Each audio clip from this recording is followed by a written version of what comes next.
मान ले आज से तेरा नया जन्म हुआ है। जो भी हुआ सब भूल जा।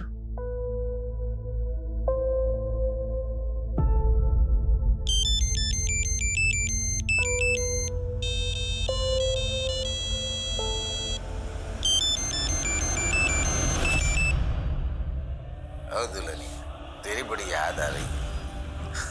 मिलने आना। और तूने ना किया ना, शादी भी टूट जाएगी। तेरा बिना कपड़े वाला फोटो है ना, वो तेरे होने वाले पति को भेज दूंगा।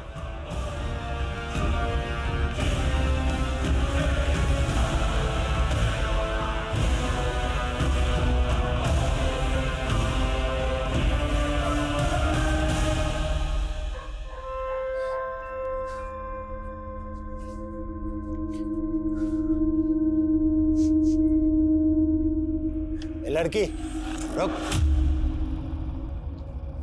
कौन है तू? हाँ, कौन है? और इतनी रात को अकेले में कहाँ घूम रही है? वो सर जी, वो दवाई लेने के। पर इस गली में तो कोई दवा की दुकान नहीं। झूठ बोल रही है ना तू? घरों में ताका झाकी कर रही है चोरी करने के लिए। नहीं सर, मैं चोर नहीं हूँ, मैं अच्छी लड़की हूँ। तो इस अच्छी लड़की का नाम क्या है? जी, नगमा। और रहती कहाँ है? बोल। वो यहाँ से दूसरी गली, राजनिवास।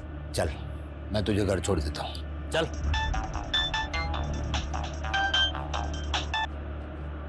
जी जनाब। जी बिल्कुल पहुंच जाऊंगा। जी जनाब। चल।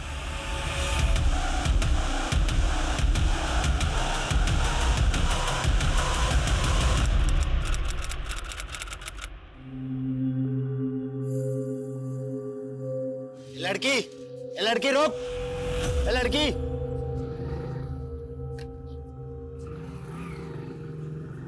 ए लड़की रुक। ए, इतनी देर से आवाज लगा रहा हूं, सुनाई नहीं देता? उस दिन चकमा देके भाग गई थी ना, हैं? अब नहीं बच पाएगी। पूरा राजनिवास छान मारा मैंने, कोई नगमा नाम की लड़की नहीं रहती वहां। तेरा असली नाम नगमा नहीं है ना? बोल। देख बेटी, तेरी जैसी मेरी बेटी भी है। तुझे कोई परेशानी है तो मुझे बता, मैं तेरी मदद करूंगा। आप मेरी मदद नहीं कर सकते। इस दुनिया में कोई किसी की मदद नहीं करता है, कोई किसी का सगा नहीं होता। हाँ, बिल्कुल सच है ये। पुलिस की नौकरी में फैमिली को ज्यादा टाइम नहीं दे पाते। ऊपर से होली दिवाली जैसे त्योहारों पर तो फैमिली के साथ सोशल डिस्टेंसिंग कुछ ज्यादा ही हो जाती है। वो क्या है, एक्शन में रहने के लिए इमोशन को साइड में रखना पड़ता है। धीरे धीरे ये हमारा नेचर बन जाता है, आदत में शुमार हो जाता है। लेकिन एक केस था, शुरुआत तो उसकी बस एक ऑर्डर फॉलो करने से हुई थी, लेकिन उस केस ने मुझे और मेरे नजरिए को पूरी तरह से बदल के रख दिया। इंटरनेशनल वुमेन्स डे को ध्यान में रखते हुए ऊपर से ऑर्डर मिले हैं कि जितने भी औरतों के खिलाफ हुए अपराध के अनसॉल्व केसेस हैं पूरी ओपन किए जाए। जिन जिन केसेस में औरतें विक्टिम हैं उन सबकी लिस्ट बनाओ और शाम तक ये सारी फाइल्स मुझे मेरे टेबल पे चाहिए।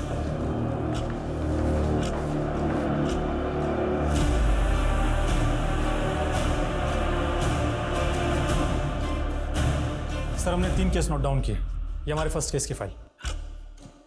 सर, बीना कश्यप नाम की औरत की 2010 में दिन दहाड़े हत्या हुई थी। बीना और उसका पति हरी दिहाड़ी मजदूरी का काम करते थे। बिहार से यहाँ रोजी रोटी के लिए आए थे। सर, काफ़ी समय तक जांच चली, लेकिन कुछ भी पता नहीं चला। हरी से कांटेक्ट करो और इस केस के इन्वेस्टिगेटिंग ऑफिसर से भी इस केस की डिटेल्स निकालो। और सर, ये दूसरा केस शबीना अहमद का है। सर, शबीना के पिता ने शबीना के अगवा होने की मिसिंग कंप्लेंट फाइल की थी। सर, लोकल इन्वेस्टिगेशन के मुताबिक शबीना का किसी फारूक नाम के लड़के से अफेयर था। शबीना और फारूक दोनों ने भागने की भी कोशिश की थी। पुलिस ने काफ़ी ढूंढा दोनों को, पर शबीना और फारूक दोनों में से किसी को कुछ पता नहीं चला। शबीना और फारूक दोनों के परिवारों की डिटेल्स निकालो। ओके सर, ये हमारे तीसरे केस की फाइल। सर, इस औरत का मर्डर 2012 में हुआ था।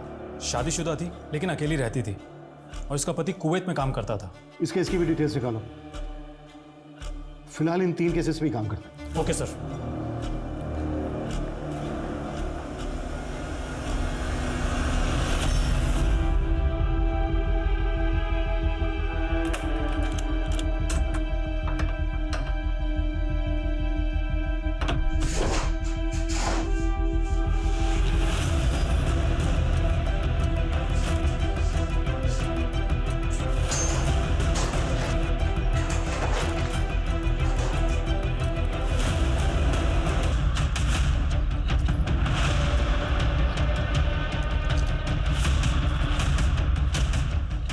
उग्रवादियों द्वारा किए गए इस बम विस्फोट में लोकप्रिय जननायक योगेश सैनी का निधन हो गया।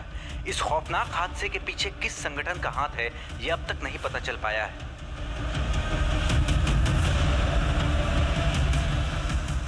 सर, बीना कश्यप के केस में एक अजीब बात पता चली है। सर, बीना की हत्या के 2 महीने के अंदर अंदर उसके पति हरि ने दूसरी शादी कर ली थी। हरि के बारे में कुछ पता चला? हाँ सर, हरि बिहार के बेनीपुर गांव का रहने वाला है। लोकल पुलिस को डिटेल्स भेज दी हैं। और ये case number 2 Shabina Ahmad? Sir, Shabina और फारूक दोनों की फैमिलीज पुराने पते पर नहीं रहती है और पड़ोसियों को भी इनके बारे में कोई जानकारी नहीं है। और अंदर तक जाओ, शायद शबीना की कोई सहेली या फारूक का दोस्त मिल जाए गली मोहल्ले में। और ये केस नंबर 3, इसकी क्या अपडेट है? सर, ये औरत जिस किराए के घर में रहती थी, उस घर के मकान मालिक ने सालों पहले वो घर बेच दिया और पड़ोसियों से भी कोई नई जानकारी नहीं मिली है। वैसे सर, खबरियों काम पर लगा दिया है।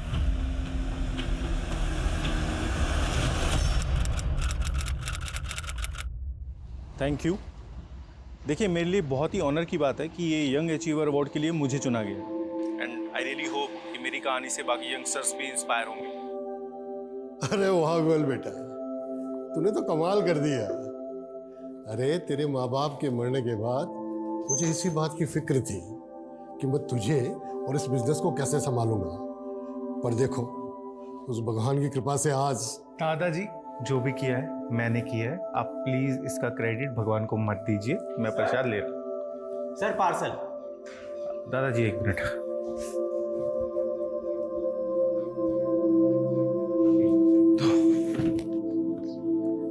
सर, आप भगवान को नहीं मानते, नास्तिक हैं। देखो, मैं इन सब पे विश्वास नहीं करता हूँ। मैं साइंस और लॉजिक को ज्यादा मानता हूँ। ये लो। और हाँ, ये प्रसाद खा लेना। हाँ बोलो। अरे मैंने तुम्हें जितना कहा है तुम उतना बजट कोट करो ना। तुम शिकावत की टेंशन क्यों ले रहे हो? हाँ, मैं तुम्हें मेल कर रहा हूँ। बेटा विमल, कोई परेशानी है? दादाजी, वो शेखावत हमें पैसों के दम पे खरीदना चाहता है। लेकिन बेटा, वो शिकायत बहुत खतरनाक आदमी है, जरा संभल के। लेकिन अगर मैं सही हूं तो मैं क्यों डरूं उससे? दादाजी, आप टेंशन मत लीजिए, मैं मैनेज कर लूंगा।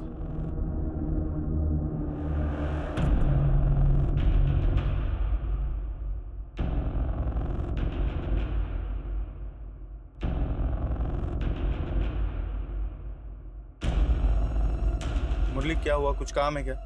कहना है कुछ? सर, वो मेरी बीवी की तबीयत खराब है, आधे दिन की छुट्टी चाहिए। आपको घर ड्रॉप करके मैं। सुनो, तुम एक काम करो, तुम गाड़ी यहीं पे रोक दो और तुम घर चले जाओ। जाओ, मैं खुद से ड्राइव करके चला जाऊंगा।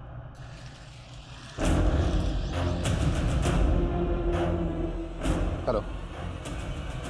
हाँ, विमल सर निकल चुके। चलो, चैप्टर समझ में आया? ठीक है, आप कल कंटिन्यू करते हैं, मुझे कहीं जाना है। जयंती, ये लो। मैम, ये आपके हाथ में क्या लिखा है? जी, ये उर्दू लैंग्वेज में कमल लिखा है। कमल यानी लोटस? पर आपका नाम तो मधु है, तो आपके हाथ पे ये लोटस क्यों?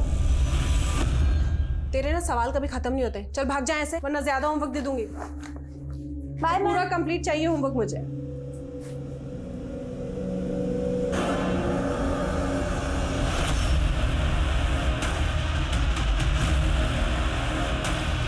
करूं, तेरी फिक्र होती है मुझे। तुम टेंशन मत लो, एक बार हम कुवैत चले जाएंगे ना तो ये सारी प्रॉब्लम से छुटकारा मिल जाएगा। इतना आसान नहीं है मधु। वो जो 4 लाख तूने गहने बेचकर मुझे दिए थे, उससे सिर्फ मेरा वीज़ा और वर्क परमिट बना है, बस। तो मतलब तुम अकेले कुवैत जाओगे मुझे छोड़कर? कुछ ही महीनों की तो बात है मधु। एक बार बस मैं वहाँ पहुँच गया तो फ़ौरन पैसे कमाने के इंतज़ाम करने में लग जाऊँगा और फिर तुझे भी वहाँ बुला लूँगा। प्रेम, लेकिन मैं यहाँ अकेले तुम्हारे बिना। मधु, तुझे मुझ पर भरोसा तो है ना? अगर नहीं है तो बता दे, मैं उन्हें मना कर देता हूँ। नहीं नहीं नहीं, तुम जाओ, मैं तुम्हारा वेट कर लूँगी। मधु, तुम कितनी अच्छी हो, सबसे अच्छी। ठीक है, अभी खाना बना दो। हाँ।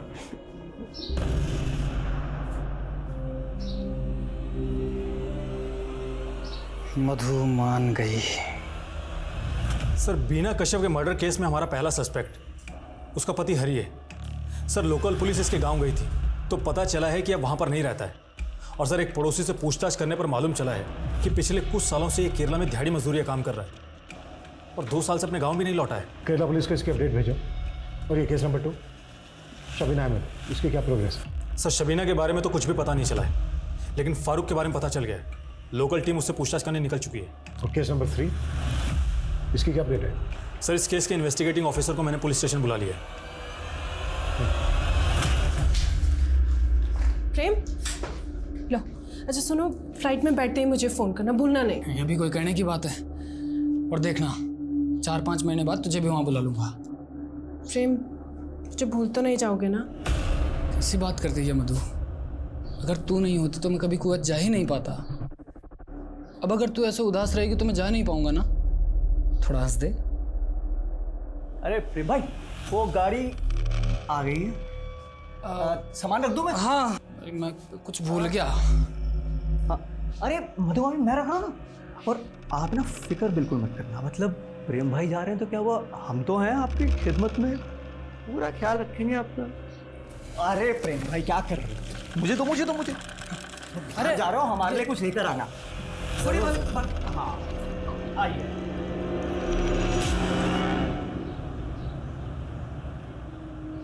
जयंती, हुआ सॉल्व?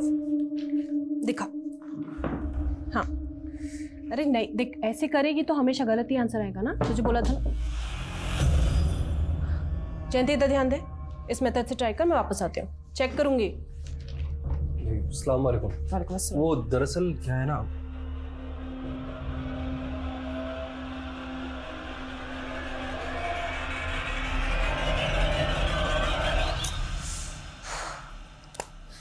मधु मैम, मधु मैम, मधु, मधु मिली क्या मधु? नहीं, हमने पानी टंकी के पास देखा पर मधु कहीं नहीं मिली। मैं वहां देख कर आती हूँ। सर, मैंने आपसे कहा था ना कि इस लड़की को पहले मैंने देखा है। इस लड़की का नाम मधु नहीं, नीलोफर है। जी सर, पर आपको कैसे पता? ये देखो, ये इसके हाथ पर उर्दू में एक टैटू बना हुआ है, मैंने पता करवाया, ये नीलोफर लिखा हुआ। और पोस्टमार्टम से ये भी पता चला है कि इसके साथ में गैंगरेप हुआ था और गोंद से इसके जो आँख नाक मुंह को चिपकाया गया था, उस वजह से सफोकेशन हुआ और इसकी मौत हो गई। तो मैं इस केस के बारे में और क्या पता चला? ये देखिए सर, नीलोफर और मधु की मिसिंग पाई, उसके फादर अयूब ने मिसिंग कंप्लेंट लिखवाई। तो ये नीलोफर रेवाड़ी की रहने वाली थी,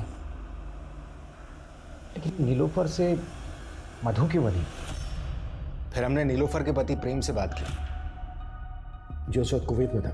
जी, उसने बताया कि ये दोनों आपस में प्यार किया करते थे, लेकिन दोनों के प्यार के बीच मजहब आ गया, इसलिए दोनों ने भागकर शादी कर ली। और फिर नीलोफर के घर वालों से बचने के लिए नीलोफर का नाम बदलकर मधु कर दिया गया। नीलोफर की मिसिंग कंप्लेंट उसके फादर अयूब ने लिखवाई। जी, हमने अयूब को ढूंढा लेकिन मिला नहीं। पड़ोसी ने बताया कि बदनामी के डर से उसने अपना घर बदल लिया। और आपने केस क्लोज कर दिया? जी नहीं, हमने और एंगल टटोले। सर, मुझे लगता है कि ये केस नीलोफर के अतीत से जुड़ा हुआ है। नीलोफर की बीती जिंदगी में जाने से कुछ नहीं होगा। जो आदमी नीलोफर से मिलने आया था उसी ने उसका मर्डर किया। तो सर, इलाके के सारे हिस्ट्री शीटरों को उठा लो। जयंती बेटा, डरने की कोई बात नहीं है, अब ध्यान से देखकर बताओ इनमें से कौन था। डरो मत, तुम उन लोगों को देख सकती हो, वो तुम्हें नहीं देख सकते। वो तो नहीं था, या वो वाला? हम काफी महीनों तक इस केस में लगे रहे मगर कोई क्लू नहीं मिला। फिर मेरा ट्रांसफर हो गया। मैं सिर्फ यही कह सकता हूं कि इस केस में मैंने अपनी तरफ से कोई कोर कसर नहीं छोड़ी। आपने कोई कसर नहीं छोड़ी। क्या आपने नीलोफर के पति प्रेम को इंट्रोगेट किया? जो आदमी नीलोफर से मिलने आया था, क्या उसके अलावा आपके पास कोई दूसरा सस्पेक्ट था? क्या ये पॉसिबल नहीं है कि नीलोफर ऑनर किलिंग का शिकार हुई? उसके पिता अयूब ने ही उसका मर्डर किया हो? जी नहीं, आप ये बताइए कि किस बेसिस पे आप इस नतीजे पर पहुंचे कि जो आदमी नीलोफर से मिलने आया था उसी ने नीलोफर को मारा? अगर उसका इरादा नीलोफर को मारने का होता तो क्या वो जयंती की मौजूदगी में आता? और अगर वो जयंती की मौजूदगी में आया भी तो क्या उसको जिंदा छोड़ता? एक्चुअली इस तरह से हमने सोचा ही नहीं। इस केस को हमें शुरू से इन्वेस्टिगेट करना होगा। सबसे पहले ये पता लगाओ कि नीलोफर का पति अभी भी कुवैत में है या इंडिया लौटा है। सर, और सर नीलोफर की स्टूडेंट जयंती, जिसने आखिरी बार नीलोफर को देखा था, उसके बारे में पता लगाता हूँ। जिस ब्रूटैलिटी के साथ नीलोफर को मारा गया, उसकी आंखें, नाक, मुंह सब ग्लू से चिपकाए गए, सफोकेशन से मरी वो। उससे तो यही लगता है कि किसी की गहरी रंजिश रही होगी नीलोफर के साथ। सर, नीलोफर के पिता अयूब ने अपनी बेटी की मिसिंग कंप्लेंट तो फाइल की थी, लेकिन उसकी मौत के बाद से एकदम से गायब हो गया। अयूब ने समाज के डर की वजह से अपनी बेटी को नहीं अपनाया होगा, या फिर वजह कुछ और रही होगी। अयूब भाई, अब नीलोफर काफी बड़ी हो गई है। उसकी शादी के बारे में आपने कुछ सोचा या नहीं? अगर उसकी अम्मी जिंदा होती तो अच्छा सा लड़का ढूंढ देती नीलोफर के लिए। अरे आप एक बार बोलकर तो देखिए, नीलोफर के लिए एक से एक लड़कों की लाइन लगा देंगे। 2 जगह बात चलाई है, अगर जवाब नहीं आता है तो बताऊंगा। जी जरूर।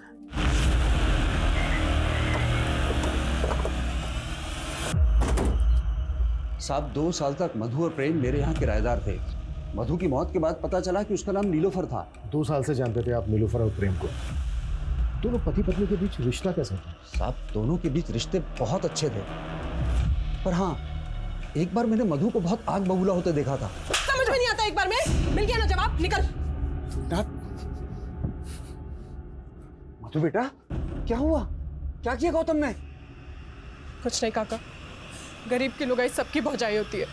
तो ये बात आपने उस वक्त पुलिस को क्यों नहीं बताई? बताई थी साहब, लेकिन इंस्पेक्टर साहब बोले कि वो लड़की, मतलब जयंती, जो नीलोफर के यहाँ पढ़ने आती थी, उसने जिस आदमी को देखा था उसका गौतम से हुलिया मेल नहीं खाता था। Can't believe it।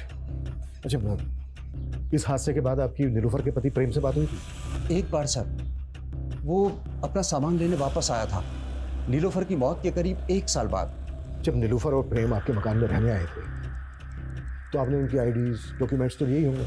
10 साल पुरानी बात है, उस वक्त लिखा पढ़ी कहाँ होती थी। अनुज, ये गौतम हमारा पहला सस्पेक्ट, पता लगाओ इसका। और बिना और शकीला के केस में क्या अपडेट है? सर 2 टीम लगी हुई है और मैं खुद भी इन 2 केसेस के फॉलोअप ले रहा हूँ।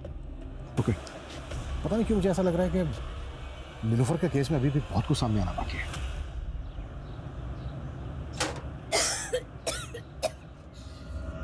अम्मी, ये क्या हालत बना रखी है आपने अपनी? नीलोफर, तू यहाँ क्यों आई है? अम्मी, मना किया था ना तुझे आना। आप क्या कर रहे हो? इधर बैठो, इधर बैठो। आ जाओ, आ जाओ। पानी पिएगी? मैं पी लूंगी, आप बैठो। इतनी तबीयत खराब है आपकी, आपने मुझे बताया भी नहीं। इसमें बताने का क्या है बेटा? ट्यूमर है दिमाग में। ट्यूमर?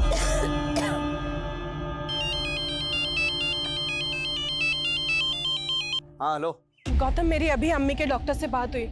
उन्होंने बोला कि अम्मी के इलाज के लिए 6 लाख रुपए लगेंगे। 6 लाख?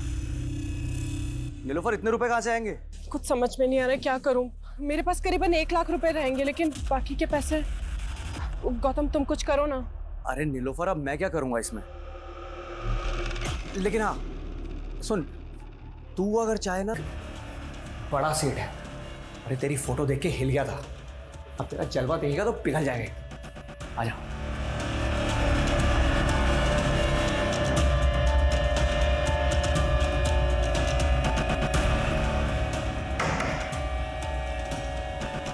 सेट।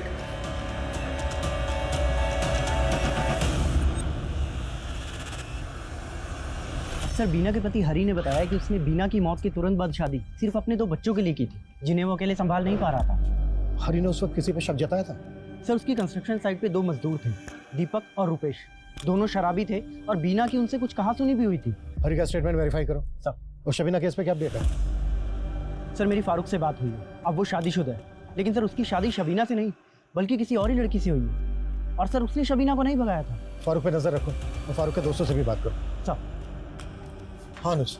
सर नीलोफर के केस में एक अपडेट मिली है। सर इसका नाम विमल गुप्ता है और ये एक बिजनेसमैन था। सर 2012 में इसका दिन दहाड़े कत्ल हुआ था और नीलोफर इसके केस की चश्मदीद गवाह थी। और नीलोफर का मर्डर कब हुआ? सर इसके हियरिंग से 2 दिन पहले, और नीलोफर इसके हियरिंग में गवाही भी देने वाली थी। विमल केस में सस्पेक्ट कौन था? सर विमल के केस में प्राइम सस्पेक्ट ये गुंजेश नाम का डिलीवरी बॉय था। सर ठोस सबूत ना मिलने की वजह से कोर्ट ने इसे बरी कर दिया था। गुंजेश, इस पजल की आखिरी कड़ी एक गुंजेश ही हो सकता है। सालों पुराने केसेस को रीओपन करके किसी अंजाम तक पहुंचाना आसान नहीं होता। सबूत मिट चुके होते हैं, गवाह जुटाना मुश्किल होता है। मधु उर्फ नीलोफर के केस में भी कुछ ऐसा ही हो रहा था। इस केस का रुख मोड़ने वाला सबसे अहम गवाह अभी पुलिस की पहुंच से काफी दूर था।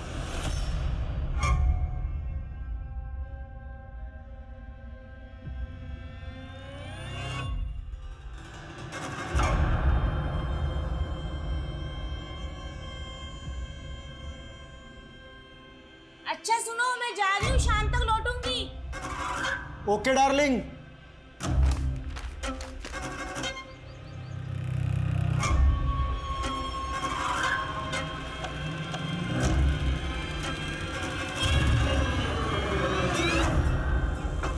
अरे कहाँ चली मेरी रानी? नाटक कर रही है ना? मुझे बुलाती है, ठीक है? आपकी सारी बातें इस फोन में रिकॉर्ड हो चुकी हैं।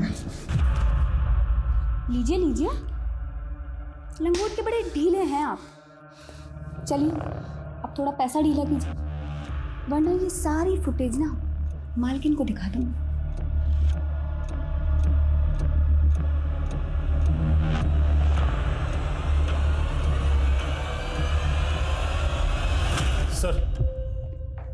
सर डिलीवरी बॉय गुंजेश के बारे में कुछ भी पता नहीं चला है, लेकिन नीलोफर को आखिरी बार जिस लड़की ने देखा था, जयंती। हाँ सर उसके बारे में पता चल गया है। वो दिल्ली में मेड का काम करती है। और नीलोफर के पिता अयूब के बारे में पता चल गया है। अयूब का है? जेल में, एक मर्डर के केस में 4 साल से जेल में है। मर्डर केस में? हाँ सर। और सर एक चौंकाने वाली बात पता चली है, अयूब के बीवी बच्चे मेवात में रहते हैं। जब मैंने उनसे बात की तो पता चला है कि अयूब की कोई नीलोफर नाम की बेटी ही नहीं है। What? नहीं यार, उस कंजे से सिर्फ 20,000 कमा पाई मैं। अब इन छोटी मछलियों से काम नहीं चलने वाला, कोई बड़ी मछली फंसानी होगी। तू एक काम कर, मुझे साउथ दिल्ली के ऐसे 5 रईसों के नाम दे जो हवस के पुजारी भी होने चाहिए और अमीर भी। ठीक है, 1 मिनट।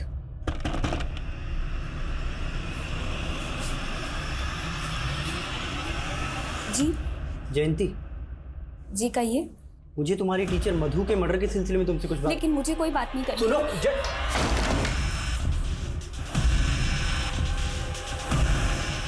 सब कौन नीलोफर?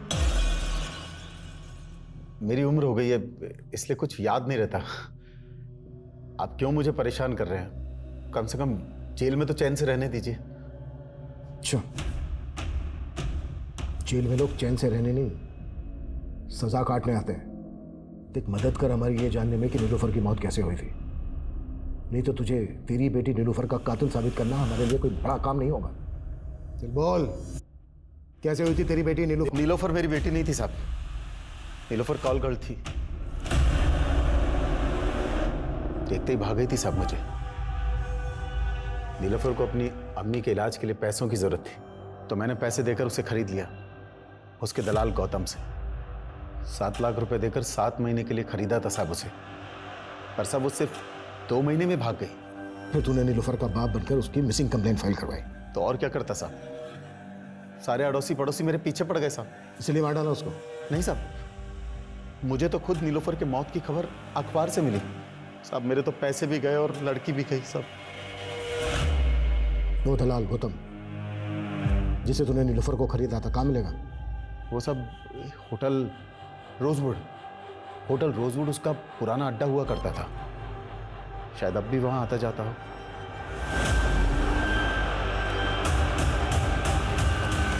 सर नीलोफर के केस में कड़ियां तो जुड़ रही हैं, क्योंकि उसके मकान मालिक ने बताया था कि गौतम को उसने थप्पड़ मारा था। कहीं ऐसा तो नहीं है कि ये गौतम नीलोफर को वापस प्रोस्टिट्यूशन में ले जाना चाहता था और नीलोफर तैयार नहीं थी इसके लिए? अनुज, होटल रूजवेल्ट पे नजर रखो, ये गौतम किसी भी हालत में बचना नहीं चाहिए। Okay sir. और हाँ सर, जयंती भी कॉपरेट नहीं कर रही है। जयंती के लिए ऐसा सर एटीटी ने फाइल भेजी, नीलोफर के केस से कनेक्टेड है।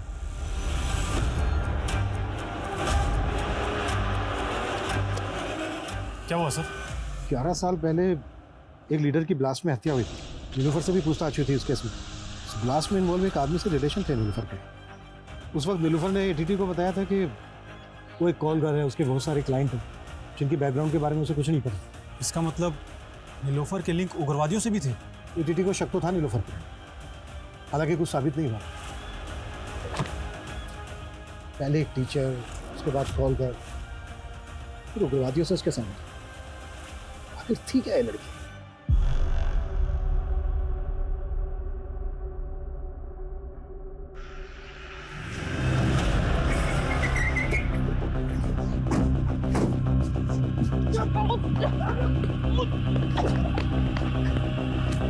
लगे 40। क्या कहा तूने? हाँ साहब, मैं नीलोफर से पहले उसकी माँ रुखसाना के लिए कस्टमर लाता था।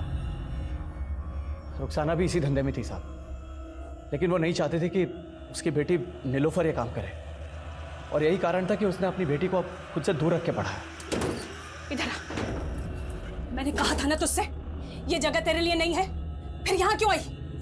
अरे रुखसाना क्यों भड़क रही है? तेरे को पता है तेरी लड़की पटाखा है, पटाखा। अरे अगर तू बोले तो मुंह तोड़ दूंगी तेरा अगर दोबारा ऐसी बात कही तो। फट। अम्मी, मैं तो तुमसे मिलने के लिए आई थी। बेटा नीलोफर, तुझे मुझसे नहीं, इस पूरी जिंदगी से आंख मिलानी है। तुझे मेरे जैसा नहीं, एक इज्जत की जिंदगी जीनी है तुझे। नीलोफर एक छोटी सी दवाई की दुकान में काम करती थी साहब, लेकिन अजीब बात है, किस्मत उसे वहीं ले आई जहां वो नहीं आना चाहती थी। लेकिन जैसे उसकी जिंदगी में प्रेम आया, वो फिर से उड़ गई साहब। लेकिन तूने उसको ढूंढ निकाला, तू उसको वापस प्रोस्टिट्यूशन के धंधे में लाना चाहता था, उसने मना किया, इसलिए थप्पड़ मारा था ना उसने तुझे। नीलोफर कुछ नीलोफर मर चुकी है, मधु बोल। हाँ ठीक है मधु, देख ध्यान से सुन ले। प्रेम ने कुवैत जाने से पहले मुझसे 1.5 लाख रुपए उधार लिए थे। बोल रहा था 2 महीने में लौटा देगा। अब 2 महीने बीत चुके, मेरे पैसे नहीं मिले मुझे अभी तक। गौतम, जैसे ही प्रेम पैसे भेजेगा मैं तुझे। शर्म नहीं आती तुझे? उसने धंधा करने से मना कर दिया, इसलिए तूने उसको मार डाला। नहीं साहब, उसकी मौत से तो सच कहूं मेरा नुकसान ही हुआ है साहब। एक लड़की की जान चली गई और तुझे नुकसान की पड़ी है। इंस्पेक्टर साहब, ये नीलोफर कोई साधारण लड़की नहीं थी, लॉटरी थी, लॉटरी। कभी अयूब को लगी, कभी मुझे, तो कभी प्रेम को, और सबने उसका फायदा उठाया सर। प्रेम ने भी? हाँ साहब।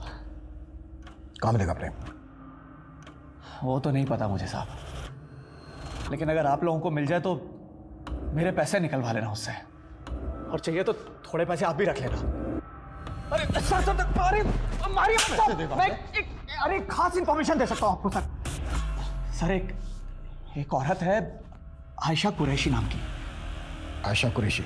हाँ सर, वो इस नीलोफर की बहुत अच्छी दोस्त हुआ करती थी।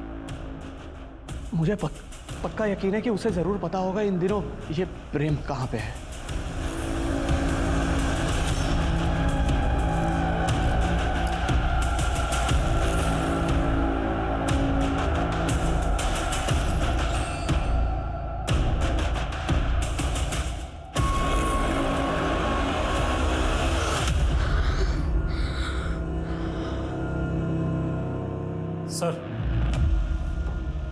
सर गौतम सही कह रहा है, आयशा अलवर में ही रहती है।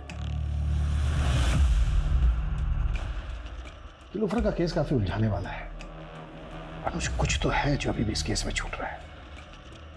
एनीवे, मैं जयंती से बात करने की कोशिश करता हूँ, तुम अलवर जाओ, आयशा से मिलो। सर। जी सर, नीलोफर और मैं पहले एक ही मोहल्ले में रहते थे।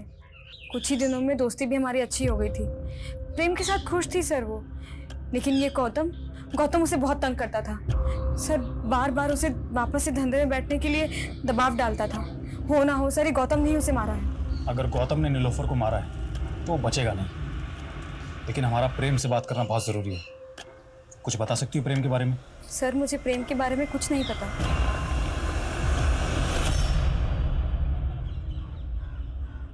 जयंती,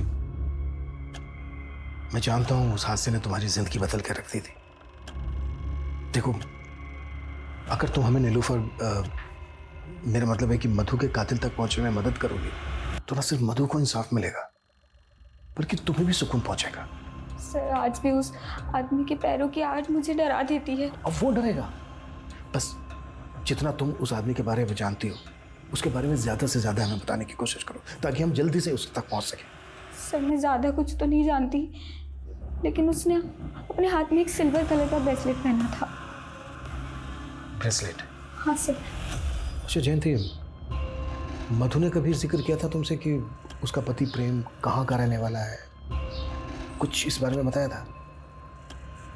हाँ, एक बार उन्होंने कहा था कि वो चूरू गांव के किसी ब्रह्मपुरी का रहने वाला है।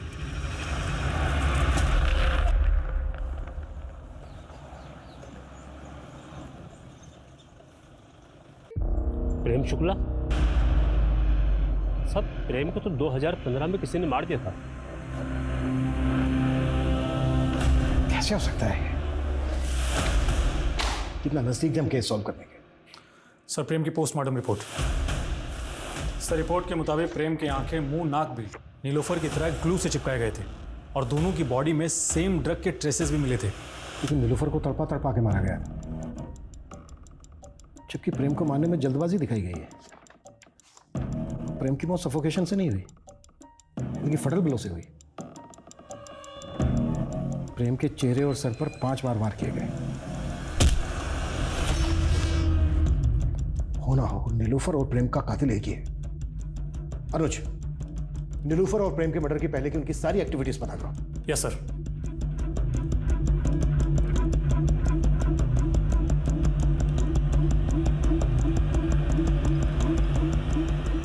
सर सुनील कुमार नाम के एक सुनार का पता चला है जिसे नीलोफर ने मरने से 3 दिन पहले 3 लाख के गहने बेचे थे।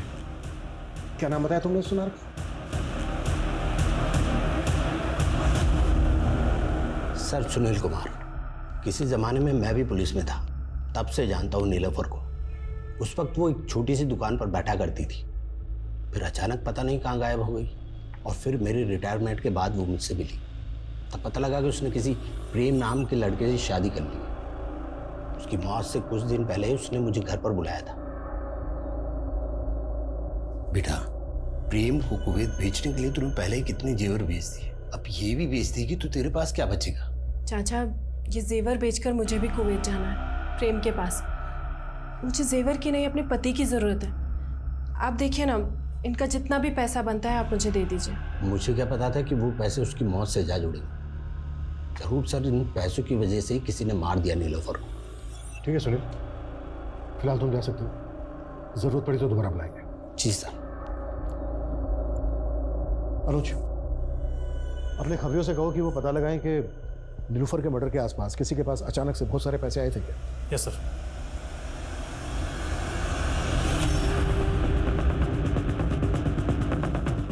मैं तेरी मदद करूंगा।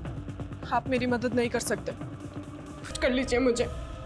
मेरी भी बेटी है, मैं समझ सकता हूं कि तुझ पर क्या बीती होगी।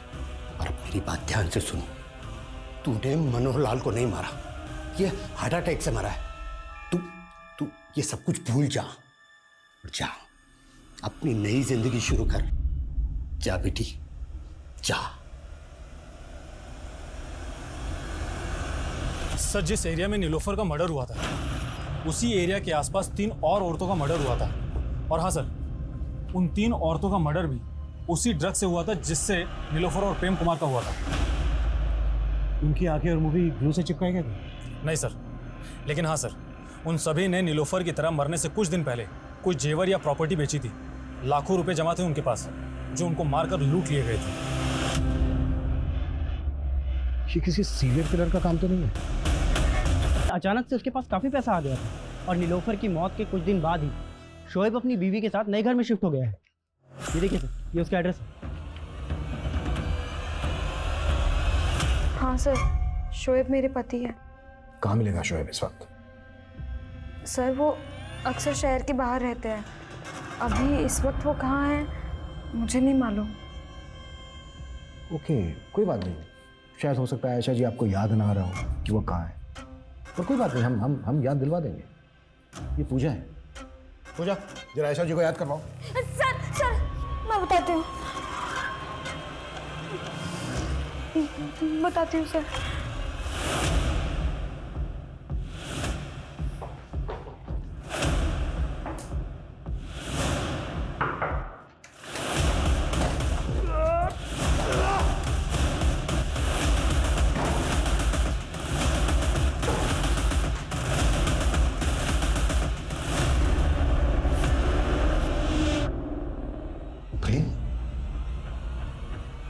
तो शोएब का है? आयशा का पति शोएब का है? शोएब छोटा मोटा चोर था। जब वो जेल में था तो मैं और आयशा करीब आए और हम दोनों को प्यार हो गया। आइए आइए आयशा जी आइए। आप ही का इंतजार था, बता रही है। आगे बोल। आयशा शोएब को छोड़कर मेरे साथ शादी करना चाहती थी, इसलिए हमने एक प्लान बनाया था। शोएब बहुत पुराने ख्यालातों वाला था और जब वो जेल से छूट कर आया तो आयशा ने उससे बताया कि पैसे कमाने के चक्कर में उसने प्रोस्टिट्यूशन का धंधा करना शुरू कर दिया है। सर मुझे लगा था ये सुन के शोएब बहुत खफा होंगे और मुझे तलाक दे देंगे और फिर तुम प्रेम के साथ शादी कर लोगे। तो जाहिर सी बात है ऐसा हुआ नहीं होगा। जी हाँ सर, लेकिन हमने हार नहीं मानी सर। मैंने नीलोफर को बेवकूफ़ बनाकर उससे पैसे लिए और फिर कुवैत चला गया। तू भी छुटकारा पाना चाहता था नीलोफर से? हाँ, लेकिन वो भी शोएब की तरह मुझे छोड़ने को तैयार नहीं थी। मैं जानती थी शोएब पैसा कमाने के लिए बहुत हाथ पैर मार रहा है। ये बात आयशा ने कुवैत फ़ोन करके मुझे बताई। मुझे एक आइडिया आया। मैंने शोएब को नीलोफर का खून करने के लिए पैसे का लालच दिया था और वो मान गया। अस्सलाम वालेकुम। वालेकुम अस्सलाम। जी दरअसल वो आयशा की तबीयत अचानक से बिगड़ गई है, आप चलिए ना मेरे साथ। चलिए। और शोएब को इस तरह से क्यों मरवाया तूने? ताकि पुलिस को लगे कि दोनों को एक इंसान ने मारा है।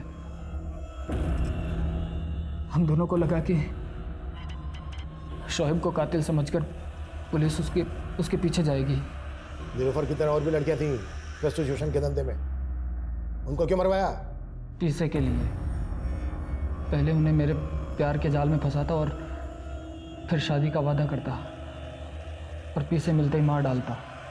क्या पाया है सब करके? एक दूसरे का साथ पाया सर।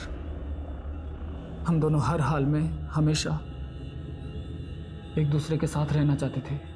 वो तो होने से रहा, क्योंकि जेल में आदमी और औरतों के लिए बैरक अलग अलग होते हैं।